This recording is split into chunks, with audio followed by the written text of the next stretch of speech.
Mammography is a recipe for net harm. This is not new.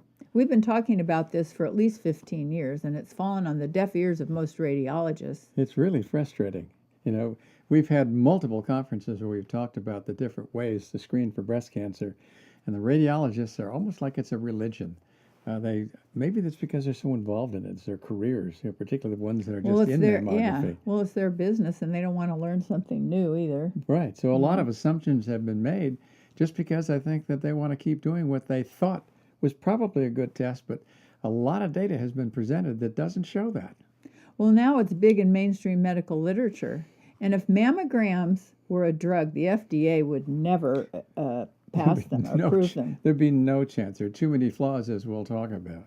And the Swiss Medical Board, they've recommended abolishing mammograms. Mm-hmm. And now all the data... As a screening technique, that's right. Yeah, and all the data now point to more risk than benefit. That's right. Okay, so breast cancer is big business, and many women receive treatments with little impact on their prognosis. So it's time to reboot how we screen for breast cancer and to stop treating all women the same. That's really right. I think this is something that's become a tradition, and people have just hung on to it, whether there's been good solid evidence or not. It's almost like a religion. It is a religion, and that's what Dr. Topol is saying. You know, Eric Topol, who was the chairman of cardiovascular medicine at the Cleveland Clinic and is now a professor at Scripps Institute, has come out in Medscape and WebMD in May of 2015 and talking about the fact that the data that we have doesn't support using mammograms as a routine screen at any age. Well, you know, brainwashing is pretty powerful. I mean, this is brainwashing. Yeah. And the media has been brainwashed. I know. It was just about a year or so ago when I was interviewed by Channel 7, in San Francisco, and they were interviewing me about breast thermography. And at the time, they had come out with an idea of scalping me, right, I think, at the start, because I gave them a good interview. There were other people watching it, and when it was over, they said, yeah, that was good information. They should really publish something nice. And what they wound up doing is going to UCSF and getting the chairman of the Department of Radiology to come out and say that breast thermography was something that really she didn't know that much about. They took little segments and they twisted it around to suit themselves. Exactly. So it was really disappointing, and it's good. It feels good to get back and now have the whole medical industry, or not the industry, but the doctors who know what's going on with breast mammography, come out and talk about how this is really a challenge. In fact, the United States Preventive Services Task Force has come out saying that there shouldn't be any mammograms routinely under age 50 or over age 74. And for those who are in between, they recommend doing a mammogram every other year. But there's really no data to support that. And Dr. Topol pointed that out, saying that he thought that really, if you look at all the evidence, like go back to 1960 and collect evidence or data up through 2014 on 10,000 women in their 50s who were screened annually for 10 years, they found only 5 breast cancers, Vicki, that caused death, and there were 6,100 false positive tests. That's 61% plus, leading to excessive additional imaging and biopsies. A 60% false positive rate is not a very good record, and he suggests it's time to just end them as a routine screen, and I agree with him. And see, the media is ignoring the downside. Where's Channel 7 now? Please, where are you? But this is something that's common with most studies anyway.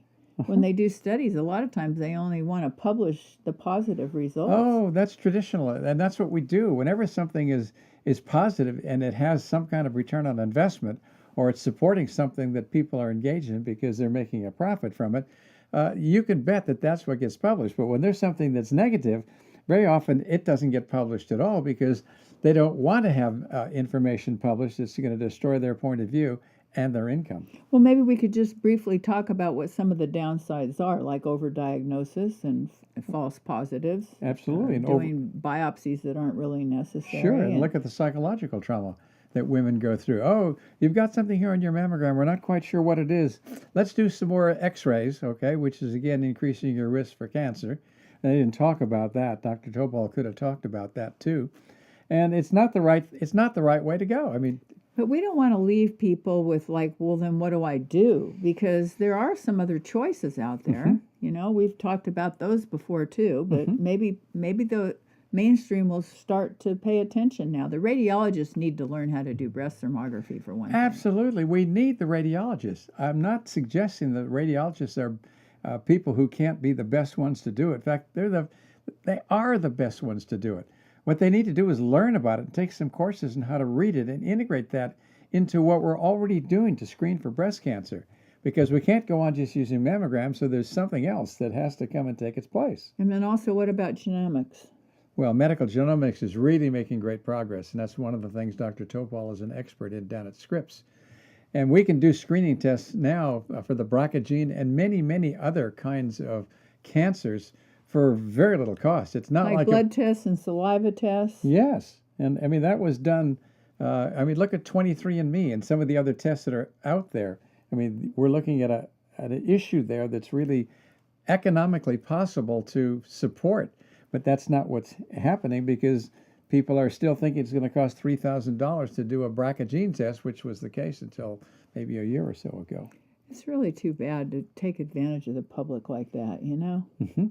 Well, I mean, that's what happens. And what we need to do is get back to the basics of what's the best thing for our patients.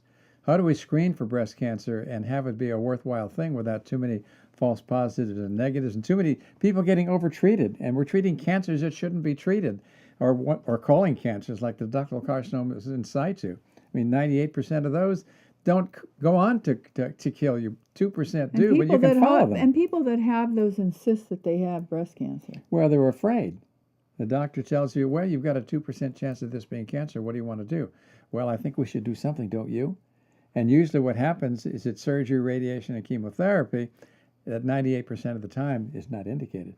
We need better testing, and that's what it boils down to. So now what we need to do is to work on the brainwashing and have an open mind. Right. To what the facts really are. Sure. So it's time we start looking at patients first, not necessarily what our careers are or what return on investment is, because that doesn't serve our patients the best.